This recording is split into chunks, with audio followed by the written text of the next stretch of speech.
Bienvenue à tous sur le Wrestling News, l'émission qui résume en une journée Light with the Catch de la WWE, de la TNA, de la ROH et de toutes les fédérations partant le monde. Et justement, on commence donc par les titres. Et bien, on parlera d'abord de Doc Gallows et de Karl Anderson, même si vous avez que Doc Gallows sur la photo. Et ensuite, on parlera de la Lucha Underground, je veux dire, et des résultats forcément, puisqu'il y a eu un show très dernièrement, et on terminera avec le Hall of Fame, et donc ceux qui sont intronisés, mais également ceux qui peuvent être intronisés dans le Hall of Fame. Allez, maintenant on commence donc avec Doc Gallows et Karl Anderson. Vous le savez forcément, hein, si vous suivez les Wrestling News, ils vont a priori à 99,9%, reste le 0,1 parce qu'ils n'ont toujours pas apparu, mais Doc Gallows, Karl Anderson, ancien lutteur de la New Japan Pro Wrestling, vont être à la WWE, mais la grande question finalement c'est à quelle sauce vont-ils être mangés? Eh bien, on parlait d'abord de les voir intégrer NXT, mais les choses pourraient être un petit peu différentes. Et oui, d'après le site PW Insider, les anciens champions par équipe de la IWGP débuteraient après WrestleMania dans les rosters principaux, et c'est là que ça devient intéressant.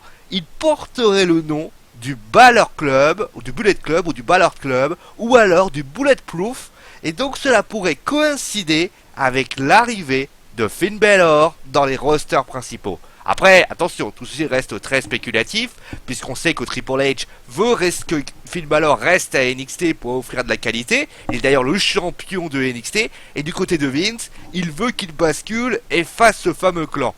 En tout cas, ce qui est sûr, c'est qu'on en saura plus à TakeOver. Si Finn Balor perd son titre à Samoa Joe, contre Samoa Joe je veux dire, eh bien il semblerait que cela devrait être tourné très rapidement. En tout cas, moi je vous pose une question très simple. Finn Balor et le Bulletproof, doit-il arriver à Raw? Allez, maintenant, on continue maintenant avec la Lucha Underground. Il y a eu un show cette semaine.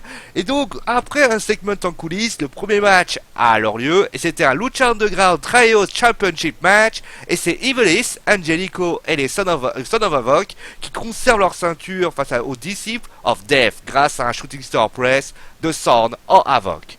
Nous avons eu ensuite un Bull Road match et c'est Texado Jr. qui a battu Chavo Guerrero grâce à un Sit Hard Powerbomb. Et enfin le main event, match pour le titre de la Lucha Underground. Et nous avons donc un tout nouveau champion puisque c'est Phoenix qui bat Mil Muertes grâce à un Flatliner et ainsi remporte cette ceinture. Et d'ailleurs après le combat, Katrina dit à Phoenix que le titre de la Lucha Underground sera en jeu à Aztec Warfare et Phoenix va devoir batailler puisqu'il rentrera en premier et surtout Mil Muertes rentrera en 20e et dernier. Cette déclaration d'ailleurs conclut le show. Bon allez, maintenant on passe donc maintenant au Hall of Fame, le Hall of Fame de la WWE forcément avec déjà ceux qu'on sait déjà. On a les Fabulous Freebirds, nous avons Sting, nous avons le Big Boss Man, et la WWE vient d'officialiser l'intronisation de Jacqueline Moore, 2 fois championne féminine, et la diva a été également à la TNA en tant que manageuse